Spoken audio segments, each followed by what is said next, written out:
I don't know about you. I don't know how many sports fans we have in the room, but I'm a huge sports fan. How many guys are keeping up with the NBA finals? How many guys are rooting for the Nuggets? How many are rooting for the Heat?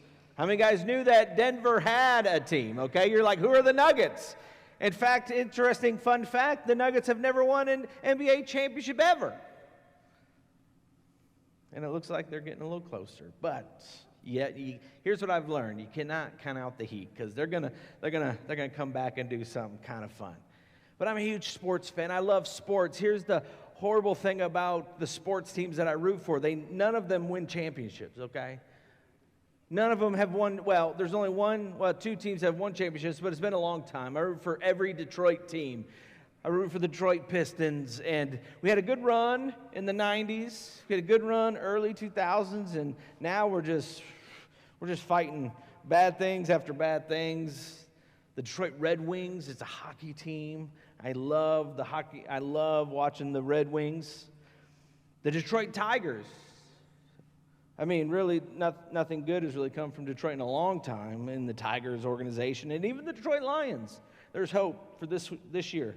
So you see me a little more giddy this year for football season. It's because I do trust in MCDC. If you don't know who that is, you can just Google. But I love the celebration of a team. When you get to the Stanley Cup playoffs in hockey, when they win it all, they lift. They call it Lord Stanley. And they skate around. It's really cool and it's awesome and everyone's exciting. You have the U.S. Open Championship and golf, and when they win it all and the excitement that happens. The World Series. It's exciting when they finally win it and all their hard work and sometimes cheating pays off. I mean, sorry, Sherry, sorry. The Super Bowl. My team has never been in there, so I don't worry. I just root for other teams. I'm a bandwagon fan at that point for the Super Bowl. And then you get to the Final Four, and it's awesome, exciting. You never know who's going to win it all. I love watching teams celebrate, and there's nothing quite like the thrill of victory. And when the big game, and you accomplish a great big victory, nothing else seems to matter. It doesn't matter what got you there. Doesn't matter if all the pain, the injuries, or anything. It doesn't matter. It's kind of like all gone because you got a championship. Your back is no longer sore. Your money problems are not important anymore. You love everyone, and everyone loves you. You're a winner. You enjoy life at the top. You don't need a message on how to celebrate in victory. We're pretty good at it ourselves. But what happens when you don't win? What happens when everything goes wrong? You wake up and you just know something's in the air and everything goes wrong.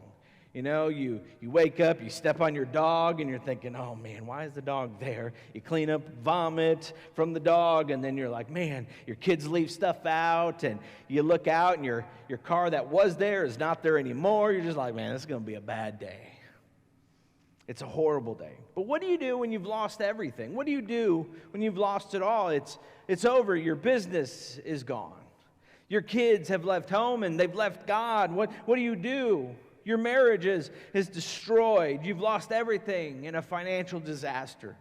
Depression seems to win, and you can't go on. It seems everyone is against you.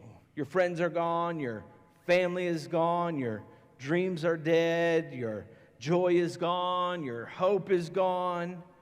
You had it once, but now it's all gone. In these moments, how do you respond? Where do you turn to? What do you do? You see, David, he suffered a bitter defeat in the story that we're going to look at today. He had a lot of things in 1 Samuel chapter 30. We look at his reaction and God's response. Here's what we discover. We discover what to do when you've lost it all. And for some of you, this is going to be a hard message because it's going to make you think about reacting differently. Let me set it up for you. David was anointed king. The only problem was there was already a king. His name was Saul. Saul was on the throne. And I don't know if you know anything about kings, but could you imagine being the king and someone else is anointed king, saying he's going to take his kingdom from you? Probably not going to be a good thing. So Saul didn't want to give up his throne. We add tension to the mix. People loved David. Saul grew jealous of David and decided to eliminate the threat to his throne. David ran for his life. So it was a dark time. And David's destiny was to be king, but the destiny of him being king wasn't looking like he was going to be king. It was actually far from it. And David ended up in a cave where he was joined by the distressed, the discontented, and those in debt. 400 guys with big problems and bad attitudes. The cave didn't just stink, their attitudes stunk as well. But because we can look forward, we know that these are the same guys that one day they become mighty men of God. But at this point, this was the way out in the future. David led this group of tough, dysfunctional guys and taught them to fight like a team. The team grew to about 600 men, and they eventually fled to the land of the Philistines. David, who was supposed to be king of Israel, was instead living in the land of the enemy. The enemy king gave David and his men a place called Ziklag, where they set up their homes. David lost his vision and his passion. He was no longer thinking about being king. He was just trying to survive. But David and his men became kind of secret double agents. The Philistine king thought David was wiping out towns in Judah, but in actuality, David and his men were destroying Philistine territories. Even though David was not welcome in Israel, he was wiping out cities that were the enemy of Israel. So every time they destroyed a town, David and his men collected all the stuff. They brought it back to Ziklag, and after a while, David and his men had quite a bit of stuff. Their little city was doing pretty well, and that's where we pick up the story. In 1 Samuel chapter 30, verse 1, it says this: David and his men reached Ziklag, and on the third day, now the Amalekites had raided the Negev and Ziklag. They had attacked Ziklag and burned it, and had taken captive the women and all who were in it. Both old and young, they killed none of them, but carried them off as they went on their way. When David and his men came to Ziklag, they found it destroyed by the fire, and their wives and sons, daughters, had been taken captive.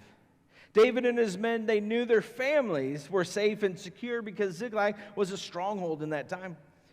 No one in his right mind would attack Ziklag, knowing David and his men lived there. But guess what? You have the Amalekites, and the Amalekites did that. David and his men were on the way back from a mission where they saw smoke rising in the distance. Even from a long way away, they recognized what had happened because, well, they left a lot of cities just like that. And suddenly their worst fears were realized. Everything was gone. Their wives were gone. Their families were gone. All their stuff was gone. They've been wiped out. They've been destroyed, and nothing is left. It wasn't fair. But David and his men were doing something for God. But without warning, it happened. Have you ever had something bad happen to you? And then at your first thought, you think, well, this is payback for cheating in the spelling test when I was in the first grade. I knew someday the Lord would haunt me with this. It all comes back to this one thing. Every time you've messed up, every bad thing you've ever done, something says, well, did you know your tire's flat? Immediately you think, well, I shouldn't have skipped church last week. You get up in the morning and it's the perfect picture of a loving husband and father, and you hug your kids and you kiss your wife off before she goes to work, and you say, I love you, honey, more than itself, I love you. And then 20 minutes later, she calls you and says, hey, can you meet me at the corner? I wrecked the car. When that happens, you start thinking, well, okay, did I tithe this week? Did I give what I was supposed to? Or is this payback for something else? But sometimes even when you're doing the will of God and living right, bad things happen. That's part of living in this world. Verse 4 says, so David and his men, they wept aloud, and they had no strength left to weep. Now that's a lot of weeping. Like grown men, grown warriors who are just like mean and everything. They're weeping so much they have lost all their strength. That must have sounded pretty amazing. This great, strong, mighty warriors, they have no more power. The men stopped and they looked at David, and now they had hatred in their eyes and anger towards David. In verse 6, David was greatly distressed because the men were talking of stoning him. Each one was bitter in spirit because of their sons and their daughters. People saying they do mean things and they are bitter in spirit. And in this case, you had 600 big men, guys who were fired up and they were mad at David. They were ready to throw rocks at him. And you think, man, well, what harm is throwing rocks? Because, you may miss me, right? Oh, these men, they weren't just throwing the rocks. They were skilled in throwing the rocks. David didn't stand a chance against these guys because, man, they could do what they wanted to do at this point. David was scared to death. David was running from an evil king, and now a group of mean men were now plotting to kill him. And remember, David lost his family. They lost all of his stuff, so it wasn't like David had everything. David is in the same boat. He's lost everything. David was big time discouraged, and he needed some encouragement in a hurry. This exiled from his country, supposed to be the king, about to lose it all, the leader had a serious case of why me's. Maybe you identify with David. Maybe one of your friends said, sometimes I just feel like yelling, stop the world. I want to get off this train. See, we're all human. We've all been there.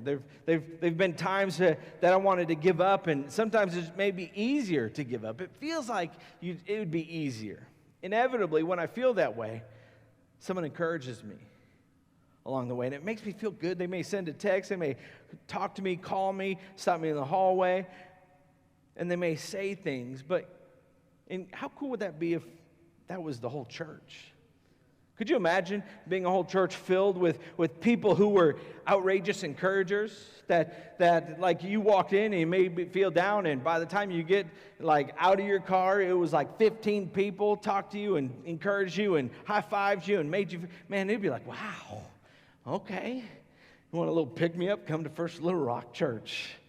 You wouldn't be able to find a parking spot. In fact, you'd probably have to park in another parking spot that's not even a parking spot, and you might be like, oh, that's okay, though. That's okay. I'm going to be encouraged by the time I leave anyways. It's going to be a long road, and everyone's walking with you and encouraging along the way. That'd be awesome.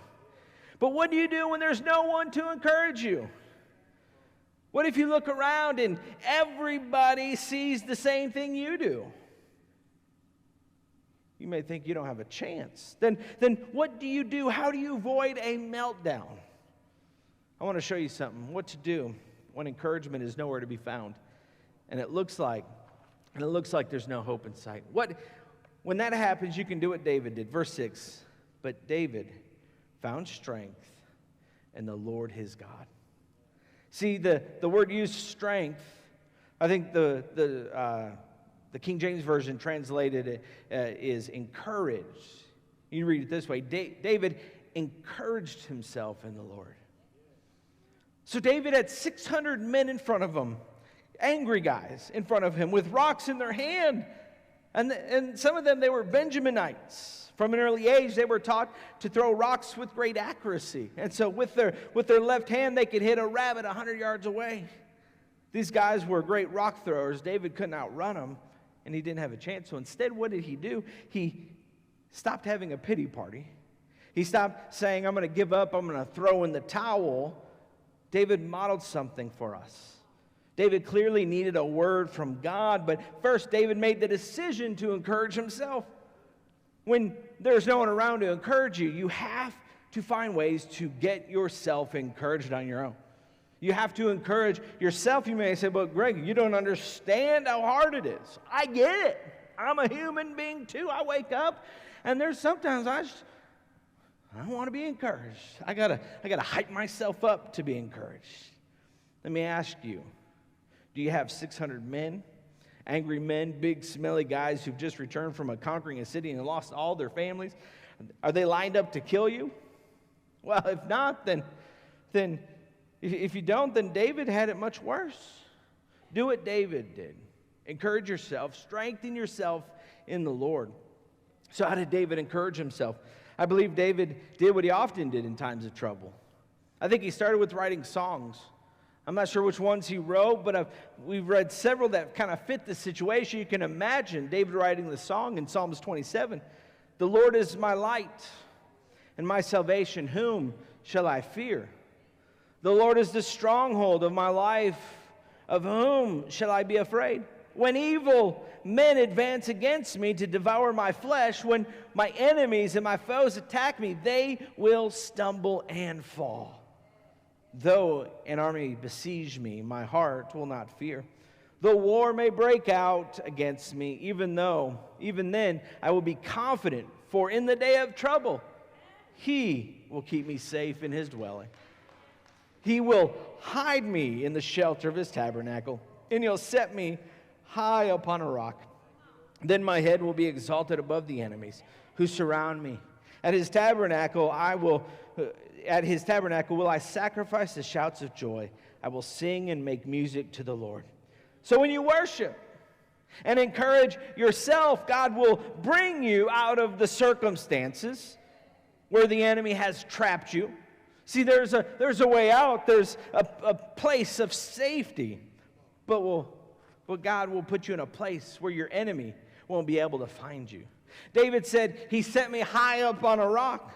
There's an important principle here. Worship isn't just what you do in church, but it's every weekend if you don't feel good, right? You gotta do it all the time. Worship is what you do when your house is on fire. Worship is what you do when everything has gone wrong. Worship is what you do when your enemies say, well, I'm coming after you. Worship is what you do when the doctor says that you have cancer. Worship is what you do when your spouse leaves you. Worship is what you do when it looks like all hope is gone. Worship is what you do when that bank account says zero. Worship is what you do when you've lost it all. You see, don't wait for someone else to strengthen you. Don't wait for someone else to encourage you. Strengthen yourself and encourage yourself in the Lord. So how did David do it? Well, David was a worshiper. Maybe he sang Psalm 61. Hear my cry, O God. Listen to my prayer. From the ends of the earth I call to you. I call as my heart grows faint. Lead me to the rock that is higher than I. For you have been my refuge, a strong tower against the foe. David, in one of the biggest crises of his life, started strengthening and encouraging himself in the Lord. You say, well, Pastor Greg, I have a problem. I'm not a songwriter. Well, who cares? You don't have to be a songwriter in the middle of the worst circumstances. You can start singing. You can sing songs like Great Is Thy Faithfulness. And a song that I always go back to, I don't even know why I go back to, but I always sing, I love you, Lord. Have you ever heard? I always like, I don't know why I'm singing it, but I'm like, I love you, Lord. And I lift my voice to worship you. All my soul rejoice. Take joy, my King, in what you hear. Let it be a sweet, sweet sound in your ears.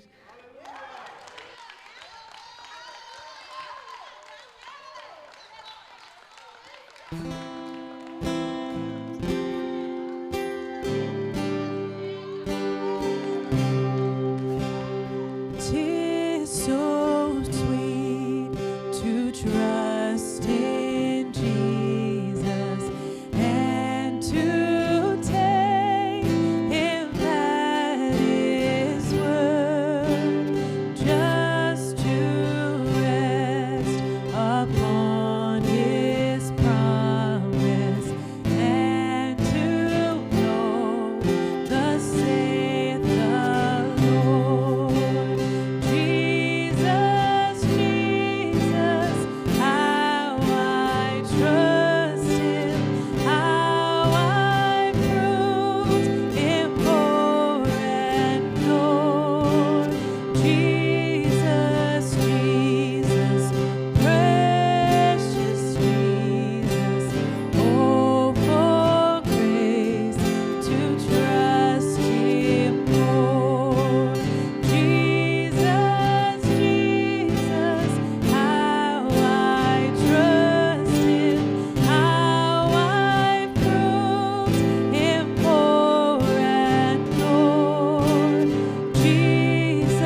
trust Him more.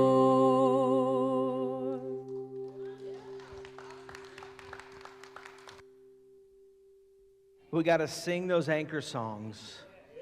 And here's where I want to challenge you today, is to say that I understand you say, well, you know what, I may not get excited, I may not get this, but here's what I do. That's the enemy working. Because guess what? I'm like the worst singer. I forget the songs. I add my own songs. And you know what? But I still can worship. And you don't need to have one of the most beautiful songs as long as you worship. Because sometimes when all looks lost, what we do is we look at what the problem is, rather than looking at who the problem solver is.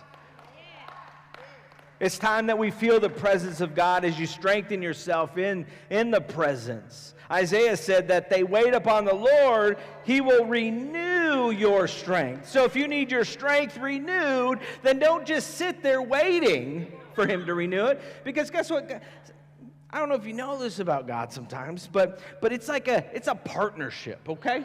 It is a partnership, so it's like you say, okay, God, I want my neighbor to get saved. Okay, I'm going to pray for my neighbor to get saved. But the partnership part is you got to walk over and tell them about Jesus, okay? You may say, you know what, I'm tired of feeling depressed, so stop telling me about your depression and say, okay, Lord, I'm just going to sing until the depression leaves. Maybe what we do is we do everything else except for God. How many times have I heard people say, well, I'm doing X, Y, and Z, and the X, Y, and Z, God is not in any of those things. And so we say, I trust in Jesus, but when we have the problems and we have the difficulties, do we really trust in Jesus? The answer is no. The answer is no. We got to learn how to trust in Jesus. Well, how do we do that? Sometimes it's just by lifting our hands and surrender. That's why we're doing 40 days of surrender, because it's time for us to surrender. And it says, David encouraged himself. Suddenly David's soul was encouraged. In verse 7 it says, then David said to Abiathar, the priest, the son of Ahimelech, bring me the ephod. An ephod was a priest's garment. It was something a priest put on when he needed to hear from God. And so the men would hear him say, well, bring me the ephod. And they're like, oh, watch out. He's going to hear from the Lord now. When's the last time you heard a word from the Lord? When's the last time you asked God to give you a word from Him? You can ask for a word. It's okay. You can say, God, I just need a word from you. I need to make sure I'm doing the things that you've called me to do. The men, when they heard, bring me the ephod, they would understand that he was getting a word from the Lord. And guess what? We can't hear from God when our heart isn't ready to learn. Our heart's not ready to listen. So what we got to do is we got to bring the soul part of our heart, and we got to strengthen it. We got to encourage it. We got to worship with it before we can hear a word from God. Some of us, we're trying to get a word from the Lord, but our heart isn't where we need to be. We're not worshiping. We're just rock hard, stone hard, because the world has gotten us, and we're like, okay. That's why my dad would always say, Greg, keep your heart tender. It wasn't about being a big baby. It was about being my heart tender to who God is. Do you want a word from God for your life? It's time for us, some of us, to get a word from the Lord. It's time for you to ask God for a word from the Lord. If you want to get there, guess what you got to do? You got to start with worship. Strengthen yourself, encourage yourself, get in His presence, and get yourself in the position to hear. 600 men crying, mean guys were picking up rocks about to stone him when David broke into a song. The rest of the guys, they didn't have a clue what was going on because they didn't have a history. But David knew and had been in some bad spots before. When a bear came and tried to take one of his sheep, David, guess what he did? Well, he killed the bear. When a lion tried to attack the flock, David killed the lion. When the face of Goliath, David looked at him and he declared, the same God that delivered me from the giant will deliver you into my hands. God had seen God at work before. But this time, David didn't go to the rock pile that wasn't going to do any good for him. There were 600 guys who have already been to that rock pile. 600 guys. This time David didn't go to the rock pile. He went to the rock himself. When's the last time you've been to the rock pile? You've been to God, His Redeemer, His shield, His deliverer, His refuge, His fortress, His strength. See, David got alone with God and he says, God, I need a word from you. Verse 8, it says, David inquired of the Lord, shall I pursue this raiding party? Will I overtake them? Should I go after them? Will I catch them? The answer from God came quickly. How many guys like quick words from the Lord? I like when the Lord says, okay, go. I'm like, thank you, Lord. It says, pursue them, he answered. You will certainly overtake them and succeed in the rescue. In the King James Version, it says, pursue, for you shall surely overtake them, and without fail recover all. See, that's what I call a victory. Recover all things. See, God said to David, and he says to you, you shall pursue, you shall overtake, and not recover some things, but you're going to recover all things. God is saying, get them back for the kingdom. It may not be easy. There may be a fight, but guess what? You're going to get back everything that you've lost. You will pursue, you will overtake, and you will recover all things. So let's stop looking at everything that we have lost, but let's start pursuing God and knowing that He's gonna give us the will to pursue, the will to overtake, and the recover all things. Your kids, you may be looking at them going, man, they are so far away from the Lord, but your kids can come back to Jesus. Your marriage can be restored. It's not over for you financially. You can receive your healing. You still will have a future. Your relationship can be restored. You're going to get back everything the enemy stole from you and everything that he tried to destroy. It's like that old song, oh, I went to the enemy's camp. You know, we didn't say I snuck by the enemy's camp and I thought about taking back what he stole from me. But I remember singing it all the time, and we'd get into it. We were like, I went to the enemy's camp, and then he'd be like, and I took back. You'd grab it, hey, let me grab it. So what did the enemy steal from you? It's time for us to pursue. It's time for us to go after, and it's time for us to get all the things, not half-done things, half-baked things, but all things. So let's stop saying, Lord, I want half of my child serving the Lord. No, we're going to get all our child serving the Lord. I want half my no, I want all of my marriage back. So we got to get our eyes off our enemies. Stop looking at the enemy and encourage yourself, strengthen yourself. Get ready from a word from the Lord, because He is speaking to you the same thing He spoke to David. Pursue, overtake, and recover all things. David moved out from the word of the Lord, and he was strengthened by God. It's amazing when we hear from the Lord, we are strengthened by Him. Verse 9, David and 600 men went with him and came to this ravine where some stayed behind, for 200 men were too exhausted to cross the ravine. But David and 400 men continued their pursuit. Then, here's an odd part of the story, but here it goes. Verse 11.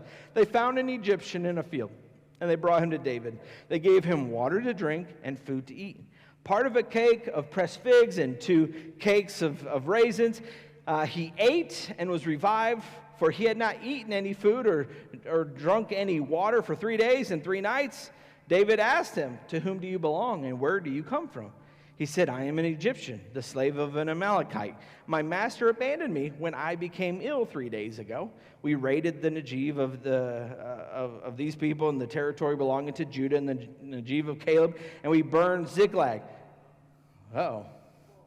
Like, what do you do when you, this is the man he's helped in this. I know some of you guys are like, well, we're going to take him out. We're not going to feed him. This man was with the people who took everything from David. The Amalekites abandoned him in a field. They left him to die. But then, purely by chance, along came David. Interesting how God works, right? Maybe it wasn't by chance, but God put the Egyptian in David's path. He was alone, he was forgotten, and needed rescuing. David, who was in an incredible hurry and under incredible pressure to get back all of his stuff, stopped for one person in need. So here's another lesson, is that when we're in a hurry getting back our stuff, don't be so much of in a hurry that we see a person that is in need. And at this point, David had no clue that he had been with the Amalekites. David was just caring for someone who had been abandoned.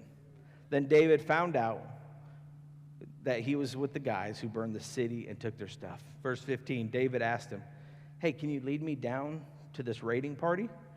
He answered, "Swear to me before God that you will not kill me or hand me over to my master, and I will take you down to them." So he led David down, and there they were, scattered on the countryside, eating, drinking, and reveling because of the great amount of plunder that they had taken from the land of the Philistines and from Judah. It was a celebration. It was a victory party with all the stuff that they had taken from Ziklag. Only in this case, the victory party was about to be interrupted. The winners, the Amalekites, well, were about to meet the losers, David and his men. Verse 17, David fought them from dusk until evening to the next day. None of them got away except 400 young men who rode off on camels and fled. David recovered. I don't know if you can see that word. But David recovered everything the Amalekites had taken, including his 2 wives. Nothing was missing, young or old, boy or girl, plunder or anything else they had taken. David brought everything back. He brought it all back, everything. David and his men, they got it all back. What do you do when you've lost it all? What do you do when the roof caves in, when it seems like there is no hope, there's no future? Don't do what comes naturally. Don't give in to the discouragement and to the defeat. Don't put your head in your hands, sit down on a rock and quit. Don't drop out of church. Don't blame God for these things. God, if you really loved me, that wouldn't really happen to me. If you really cared for me, that wouldn't really happen. We got to stop doing this.